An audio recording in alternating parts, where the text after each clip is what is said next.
friends. It seems like it's been a long time, because it has. I wanted to check in with you all and see if I can do a quick video of my garden. She, of course, is in full bloom. I have not had an opportunity to do any videos, especially for the last month or so. Some of you already know my longtime companion, Miss Bit, my fur baby. Her life here on Earth ended, and it'll be coming up on a month tomorrow. And I just spent as much time as I could with her, loving on her and letting her in the garden and laying wherever she wanted and spending a lot of time. We also had two of our team members lost family members right before and close to that same time. So I've been really focused on business and teaching, and now I want to show you what's going on in my garden. Just a little tour today. Hopefully I'll get more in and over what's coming up and some of the really beautiful things that are happening. So let me take you with me. So my bee balm has pretty much ended its seasonal glory. However, I trimmed it back and I have some new blooms coming. This is Hummingbird's Delight. This is a major pollinator. It opens up my whole garden. Most of you have seen this in videos. I'm not going to talk about medicinal properties today unless I capture something that I totally want to talk about. This is that St. John's wort that I told you that is the pumpkin one. And I've been seeing quite a few of these in other people's gardens. I bought this from Painter's Greenhouse, a local greenhouse here in Old Fort, thinking, and I didn't check the species name, that it was a native. However, this is amazing. It smells like St. John's wort. These almost pumpkin colored, they'll get pumpkin colored, is where the flowers fell off, and this is the seed. Make beautiful color and pop and floral arrangements. My Ella campaign, we had a big storm. It's starting to fall over, and I will be harvesting these roots. This is amazing. This is a big one. I've waited 3 years. Last year I went for it. I just want to show you the size. That's my hand. That's the stalk. This is going to be a nice big root. I've been harvesting off on my bronze fennel. Fennel is fantastic. I did not see any caterpillars this year on it, but they're notorious for loving bronze fennel. Hopefully I'll track them.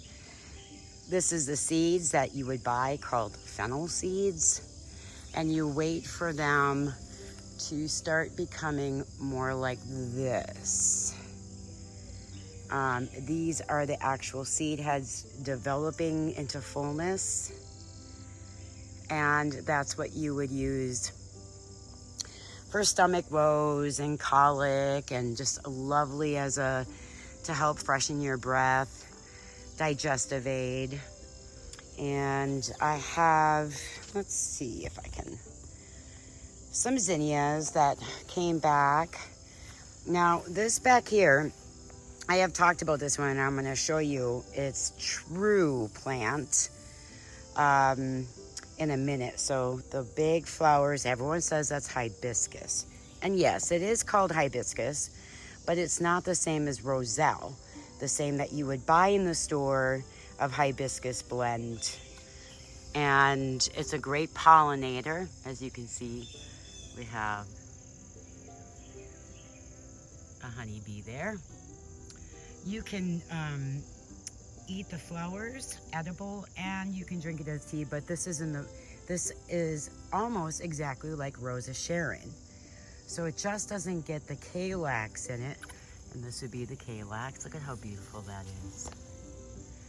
And to drink, you can do the petals here, and it will turn your water a light pink color. My spilanthes, finally, I got these two plants from a plant sale from a lovely guy who actually grew them in his bedroom or kitchen in West Asheville. I remember him, and when I saw him, he was the only one who had Spilanthes, because these right here were all mine from seed. And they were taking a long time to really get to some form of maturity that I could plant them in the ground and not worry about infestation of bugs or being eaten by snails. I didn't have to do toilet paper rolls. I just waited for them to become big enough to put in the ground. They look really healthy, being this is August. So I'm happy about that. I have harvested off my echinacea several times, and I put up a fence this year around my wild bee balm right here and the echinacea so that it wouldn't fall on the ground, because this one gets the milky, powdery spots on the leaves, which there's nothing wrong with it. Doesn't diminish the medicine, doesn't diminish it as a pollinator. It just doesn't look that pretty, but that's where I'm at with that. I harvested most of my yarrow. I still left some here in my garden, and of course the fresh leaves for injuries and to clean the blood. I'm going to be planting in my asparagus in this bed this fall. I do have some perennial herbs, so I'll have to see if that's going to go there. I picked up a cardinal flower this year. This is a lovely teacher and lovely for our pollinators. This right here is giant lobelia, and I can't wait for it. You can kind of see a little flower in there. Let me see. Oh, it's so beautiful. It hasn't opened yet, but it kind of has an orchid, and it's blue, purplish color. I have a volunteer. I love my volunteers. I'm not going to get anything out of it. It's my grandson's watermelon. That's about it. Another elecampane back here. Here's another one that will be harvested this year for our medicine. I'm growing lemongrass this year because we're out. We have a little bit left, and I wanted to be able to have some that we use in our tea blends, which is lovely. And then this here is my actual tea garden. I have a couple of the other herbs down below, but she looks, let me see if I can get this, come on back, and I'm draining my overfilled water tank because we're gonna get some good rain to refill it back up. This is all my basil. So I have lemon basil, Genovese, I have turmeric popping up through there. I have my anise hyssop all in flowers through here. My cucumbers are almost done, which is normal, and I'll be putting in some fall crop there. And my lovely calendula, which I think I'm gonna talk more about calendula because she is amazing to have in your garden or in your tea. She is just so lovely. So that's that I have coming in here. I have some volunteer motherwort and horseradish back there. My comfrey's in the back. I've got pole beans. Yeah, they climbed really high. Look at that. I'm gonna make some dilly beans. If you got a good dilly bean recipe, let me know. My grandbabies love them. My squash is in its final. This is my summer squash. And let's see. And then I've got butternut squash coming in behind it. I need to pick this one. It's actually rotted. So this is what happens. You see that? When we have too much rain. Let me set that there. I've got some zucchini in here somewhere. I've got to find it. I got more butternut squash. This is packed full olive herbs back here. Oh, and my mullein, I'm gonna come get these flowers. Let me see, they fell right on off. the stalk right here. This stalk has been giving and giving and giving. This is what we make our ear oil out of. Look at that. Pretty beautiful. And then I have more zinnias and lots of volunteers back here. You can see right there the squash that I grew last year that I call Muttaput. It's really a Seminole pumpkin and butternut squash mixed. It's very meaty. And I have my elderberry. All my cuttings didn't get put in the ground, so I put them in a bucket and they'll be put out this fall. I'll show you what I got going on here. So this is my new corner. You saw it on my last video that I did of an early garden tour.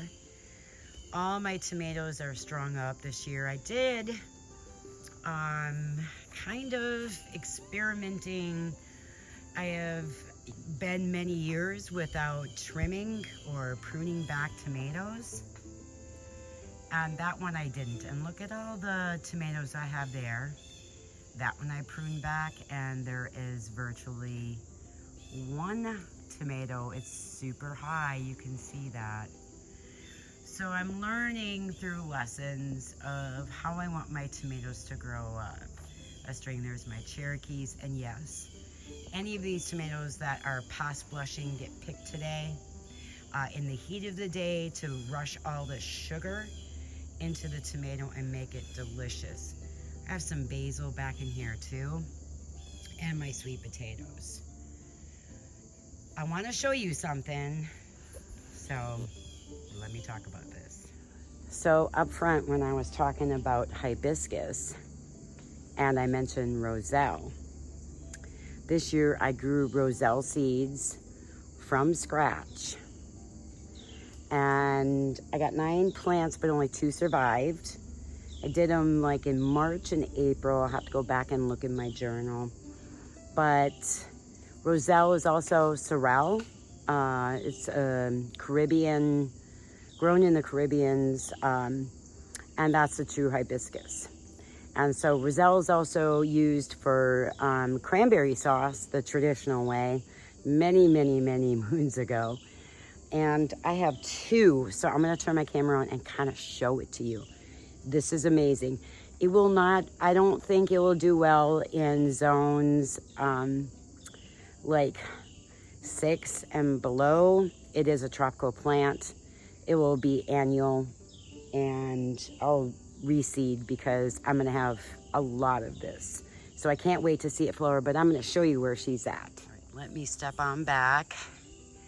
So roselle looks like okra, doesn't it? Look at the leaves. So it's in the okra family as well too. And then it gets these, let's see if I can zone you in without my camera going nuts here. This right here, if you can see that. Those are the calyxes that are gonna come out and have that deep crimson look that you would harvest and save it, dry it as hibiscus. That is the true hibiscus. Let me see. Oh,